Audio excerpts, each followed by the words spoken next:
Hello my dear students, welcome back to the class of Dilip sir science English. Yes my dear बच्चा लोग, as you see on the screen, जैसा कि आप screen पर देख रहे हो कि मेरे सामने मार्च 2022 अप्रैल 2022 जो आज का साइंस एंड टेक्नोलॉजी का जो पेपर हुआ है एसएससी 10th का, उसका पेपर आप स्क्रीन पर देख रहे हो। यहाँ पर कंप्लीट सोल्यूशन हम करने वाले हैं कि आप कितने नंबर का सही क्वेश्चन करके आए हैं। So will start from the section A. Section A से शुरू करेंगे। तो पहला क्वेश्चन है, आलू चिप्स खाद्य सामग्री बनाने में चिप्स की थैली में कौन सी प्रति ऑक्सीकारक गैस का प्रयोग कर सकते हैं। तो माय डियर बच्चा लोग, वो गैस है नाइट्रोजन।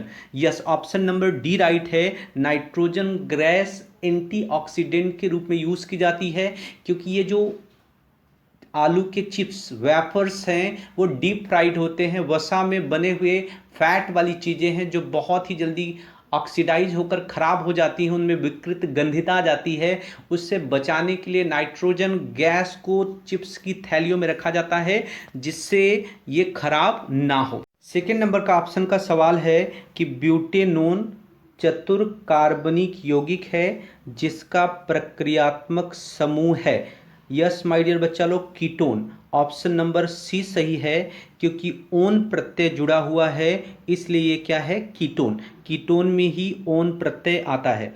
उसके बाद क्वेश्चन नंबर थर्ड है, दिए गए समीकरण के लिए सत्य विकल्प चुने। 6CO2 plus 12H2O chlorophyll sunlight equal to 6CO2 plus 6H2O। बच्चों, ये फोटोसिंथेसिस प्रकाश संश्लेषण की क्रिया का समीकरण है जिसमें कार्बन डाइऑक्साइड और वाटर का यूज करके प्लांट्स ग्लूकोज का निर्माण करते हैं, ग्लूकोज का फॉर्मेशन करते हैं। तो यहाँ पर फिल इन द ब्लैंक्स खाली जगह पे आएगा option number B, glucose C6H12O6। ये क्या है, सही ऑप्शन है यहाँ थर्ड नंबर में। फोर्थ नंबर का क्वेश्चन है, सौर सेलों को परस्पर संयोजित करके सौर पैनल बनाने में किस धातु का प्रयोग किया जाता है। यहाँ पर क्वेश्चन ये है कि सोलर सेलों को ऐड करने के लिए, जोड़ने के लिए कौन से मेटल का यूज करते हो। तो बच्चों, वो मेटल है सिल्वर, चांदी। चांदी धातु का इस्तेमाल किया जाता है क्या करने के लिए, सोलर पैनल्स में सोलर सेलों को जोड़ने के लिए। अब हम देखेंगे इसमें क्वेश्चन नंबर 5 ऑप्शन का कि समतल दर्पण के सामने 40 सेंटीमीटर की दूरी पर रखी गई वस्तु और उसके प्रतिबिंब के बीच की दूरी कितनी होगी। वैसे तो बच्चों हमने सीखा है कि समतल दर्पण के सामने जितनी दूरी पर वस्तु होगी, दर्पण के पीछे उतनी ही दूरी पर उसकी इमेज या प्रतिबिंब बनेगी। लेकिन यहाँ पर जो सवाल है, जनरली सवाल ऐसा होता है कि दर्पण के सामने 40 सेंटीमीटर की दूरी पर वस्तु है, दर्पण के पीछे कितनी दूरी पर उसकी इमेज बनेगी। तो सीधा सवाल था कि दर्पण के सामने वस्तु दूरी प्रतिबिंब दूरी दोनों बराबर होती यानी 40 होती। लेकिन यहाँ सवाल क्या है कि वस्तु एवं उसके प्रतिबिंब के बीच की दूरी, यानी 40 प्लस 40 आपको ऐड करना होगा। इसके हिसाब से सही आंसर है आपका 80 सेंटीमीटर। वस्तु और उसके प्रतिबिंब के बीच की दूरी होगी 80 सेंटीमीटर।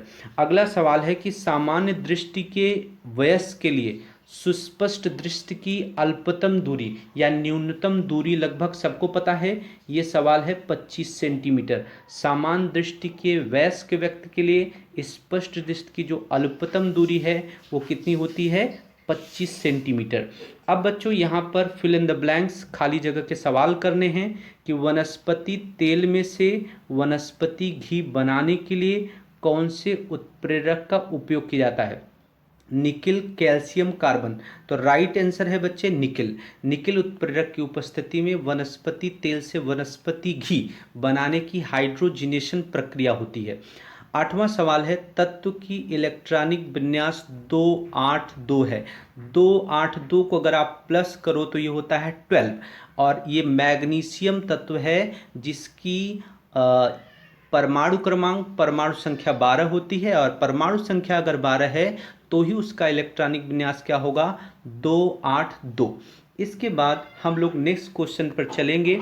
अगला सवाल जो हमारा क्वेश्चन नंबर 9 है बच्चों, नीचे दी गई आकृति में समतुल्य प्रतिरोध बताना है।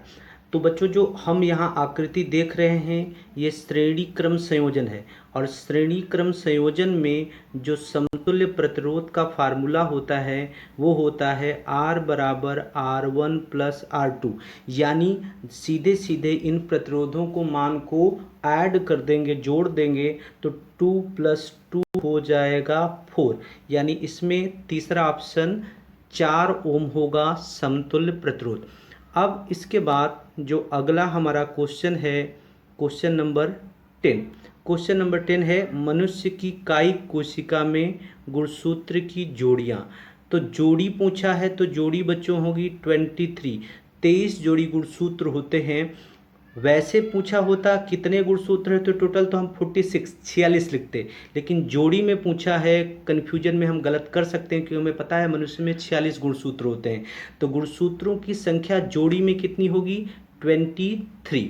और अगला जो सवाल है कि कार के अग्रदीप में हेडलाइट में कौन से दर्पण का उपयोग होता है, तो बच्चों वो होगा हमारा अवतल दर्पण। कार की हेडलाइट में जो दर्पण इस्तेमाल होता है वह दर्पण है हमारा अवतल दर्पण। विद्युत धारा मापने के लिए जिस साधन का उपयोग करते हैं वो हमारा है एमीटर। एमीटर के द्वारा हम विद्युत धारा को मापते हैं। अब अगला सवाल ट्रू फॉल्स का है, सही गलत का है। यदि मुंह के पीएच का मान 5.5 से कम हो तो दांतों का क्षय प्रारंभ हो जाता है। सही है, ट्रू है। जब मुंह के अंदर का पीएच 5.5 से कम होता है तो दांत की जो हमारी बाहरी परत होती है कैल्शियम फास्फेट की वो घिसने लगती, खराब होने लगती है। अगला सवाल है उत्कृष्ट गैसों के वाह्यतम कोश में 7 इलेक्ट्रॉन होते हैं। बच्चों 18वां समूह है जो आवर्त सारणी का, उसको हम उत्कृष्ट गैसों या निष्क्रिय गैसों का समूह कहते हैं। उसमें हीलियम को छोड़कर नियान, आर्गन, क्रिप्टॉन, जेनान, रेडान जितने भी तत्व हैं सबकी बाहरी कक्षा में 8 इलेक्ट्रॉन होते हैं। मीनिंग यहाँ पर ये सवाल क्या है, रॉन्ग है। यानी उत्कृष्ट गैसों के बाह्यतम कोश में 7 इलेक्ट्रॉन नहीं, कितने इलेक्ट्रॉन होते हैं, 8 इलेक्ट्रॉन होते हैं। अब क्वेश्चन नंबर जो हमारा 14 है, ब्रायोफिल्म की पत्तियों की कोर पर विकसित होने वाली कलिकाओं में कायिक प्रवर्धन होता है। सही है। ब्रायोफिल्म की पत्तियों में जो पर्णपुटी ब्रायोफिल्म है उनके किनारों पर कलिकाएं सर्जित होती हैं और वो मातृ पत्ती से अलग होकर नए पौधे की तरह विकसित होती हैं। इसको हम कायिक प्रवर्धन, वेजिटेटिव रिप्रोपोगेशन कहते हैं। अगला सवाल है कि कार्बन डाइऑक्साइड एक ग्रीन हाउस गैस है। ट्रू है, सही है कि green house gas CFC chlorofluorocarbon carbon dioxide जैसी गैसों से, मीथेन जैसी गैसों से उत्पन्न होता, तो कार्बन डाइऑक्साइड भी एक ग्रीन हाउस गैस है। अगला सवाल है मिश्र धातु सोल्डर का गलनांक उच्च होता है। गलत है, निम्न होता है मिश्र धातु सोल्डर का गलनांक। 18 नंबर का जो क्वेश्चन है, एबिसिस्क अम्ल वृद्धि प्रेरक करने वाले पादप हार्मोन का उदाहरण है। रॉन्ग है, गलत है, यह वृद्धि अवरोधक हार्मोन है। अगला सवाल है विरंजक का अणुसूत्र लिखें। विरंजक यानी हमारा जो ब्लीचिंग पाउडर हमने सुना है वही होता है विरंजक चूर्ण, जिसका अणुसूत्र होता है CaOCl2, कैल्शियम ऑक्सीक्लोराइड। ये विरंजक ब्लीचिंग पाउडर का अणुसूत्र है। अगला सवाल है कौन सी अंगिका में पाइरूवेट के विखंडन से कार्बन डाइऑक्साइड, जल तथा ऊर्जा उत्पन्न होती है। जब ग्लूकोज का विखंडन 2 जगहों पर होता है, कोशिका के कोशिका रस में और माइटोकॉन्ड्रिया कणाभ सूत्र में। तो पहले ग्लूकोज विखंडित होकर कोशिका रस में पाइरूवेट अम्ल में बदलता है, फिर वो पाइरूवेट माइटोकॉन्ड्रिया के अंदर कणाभ सूत्र के अंदर विखंडित होकर के किस में कन्वर्ट हो जाता है, जल तथा ऊर्जा में। यानी ये कहाँ पर काम होगा, कणाभ सूत्र के अंदर। नेक्स्ट क्वेश्चन है 21 नंबर, मैं विद्युत धारा का मापन करता हूँ, मैं कौन सा अवयव हूँ। तो विद्युत धारा को जो मापन करने वाला अवयव है बच्चों है वो एमीटर। एमीटर से हम विद्युत धारा का मापन करते हैं। नेक्स्ट क्वेश्चन है 22 नंबर का कि AC और DC का पूरा नाम बताओ। AC meaning alternating current, ALTERNATING, alternating current, और DC का नाम है डायरेक्ट करंट, अल्टरनेटिंग करंट और डायरेक्ट करंट। प्रत्यावर्ती धारा और डिस्ट धारा, ये इसका नाम है। 23 नंबर का सवाल है जीवाश्म ईंधन क्या है? पौधों, वनस्पतियों और प्राणियों के अवशेषों से निर्मित ईंधन को जीवाश्म ईंधन कहते हैं, जैसे कि कोयला और पेट्रोलियम। हमें पता है कि वनस्पति और प्राणियों के शरीर कालांतर में भूगर्भ में दब गए हैं। भूगर्भ की गर्मी, ताप, वातावरण के ताप की वजह से उनका रासायनिक विघटन होकर वो कोयले और पेट्रोलियम में क्या हो गए हैं? कन्वर्ट हो गए हैं। तो ये हमारा जो था ये 23 नंबर का सवाल है। अब हम इसके बाद देखेंगे अगला सवाल 24 नंबर का। ये जो क्वेश्चन है सही जोड़े मिलाओ। सही जोड़े में आपको यहाँ पर है एक खंडन अभिक्रिया अलैंगिक प्रजनन की और दूसरी है पुनर्जनन। तो खंडन का जो प्रक्रिया है वो होती है स्पाइरोगाइरा में और पुनर्जनन की प्रक्रिया होती है प्लेनेरिया में। तो दोस्तों उम्मीद है कि आपको वीडियो पसंद आई होगी। अगर चैनल पे नए हैं तो सब्सक्राइब जरूर करिए, लाइक शेयर दोस्तों में करते रहिए।